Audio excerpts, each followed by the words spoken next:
دې ابلیس به سره په څه باندې بچی اخره په اذان باندې بچی یو په قران باندې بچی دوا سوره بقره باندې بچی 3 آیت کرسی باندې بچی سلوره د سوره بقره په دې ورسنی آیتونو باندې سره بچی 15 زیات خوراکونه ځان ساتل شپګه زیات خوبونه ځان ساتل هما او د ډیر مالدارانو سره ډیر ناس نه کول اتمه او د سی ګرځیدل نه هم خاص کر د ورسنی درې سورته ویل لسما لا اله الا الله ویل ولسما سوره حدید اولنی آیتونه ویل دولسما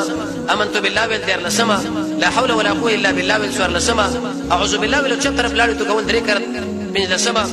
رب العالمین کګلک پیژندل شپاړه سما په الله باندې قوي ایمان لرل ول سما د الله په کارونو باندې رضا اتل سما امر بالمعروف ونهي عن المنکر کول للنسما رب العالمین د انعامات او شکریا کول شلما رښتې ویلي وشتما عمل د الله لپاره کول وشتما